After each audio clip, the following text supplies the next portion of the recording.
वळी आणखी एका महत्त्वाच्या बातमीकडे भाजपकडून विधान परिषदेवरती ओबीसींना सर्वाधिक संधी देण्यात आली आहे। विधान परिषदेच्या 10 पैकी 6 जागा या भाजपा लढते। 6 पैकी भाजपचे 4 उमेदवार हे ओबीसी आहेत। 2 महिलांसह जुन्या चेहऱ्याला देखील संधी मिळाली।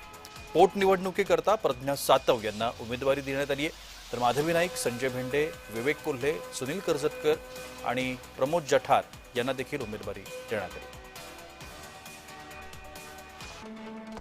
प्रज्ञा सातव यांना उमेदवारी देण्यात आली आहे। माळी चेहरा माजी काँग्रेस खासदार दिवंगत राजीव सातव यांच्या पत्नी काँग्रेसची विधान परिषद सोडून त्या भाजपात आल्यात, त्यामुळे त्यांना ही महत्त्वाची संधी आहे।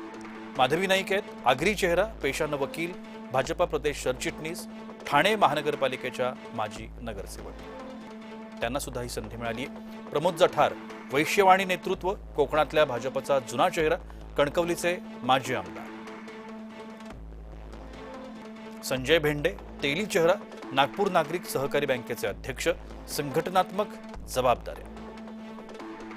विवेक कोल्हे मराठी चेहरा, शंकरराव कोल्हेंचा नातू, स्नेहलता कोल्हेंचा मुलगा, शंकरराव कोल्हे साखर कारखान्याचा अध्यक्ष, मराठा चेहरा असल्यामुळे त्यालाही संधी देण्यात आली आहे। ब्राह्मण चेहरा महाराष्ट्र भाजपा निवडणूक विभागाचे प्रमुख, भाजपच्या संघटनात्मक जबाबदाऱ्या यशस्वीरित्या पार पाडणारे कर्जतकर यांना देखील ही जबाबदारी देण्यात आली आहे। विधान परिषदेची उमेदवारी देण्यात आली आहे।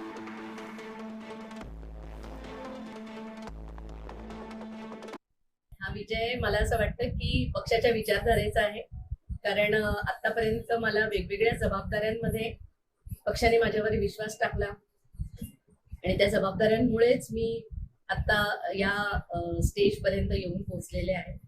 आणि कधीही माझ्यावरती जबाबदारी देताना मी एक महिला म्हणून पक्षाने कधीच माझ्यावरती अविश्वास दाखवला नाही, त्यामुळे मी स्वतःला सिद्ध करू शकले। मागच्या वेळेस संधी हुकली होती, यंदा संधी मिळालेली काय? मला असं वाटतं की आपण आपल्या कामामध्ये सातत्य ठेवावं, पूर्ण क्षमतेने काम करत राहावं। संधी कुठेही जात नाही, ती तुमच्यापर्यंत येतेच।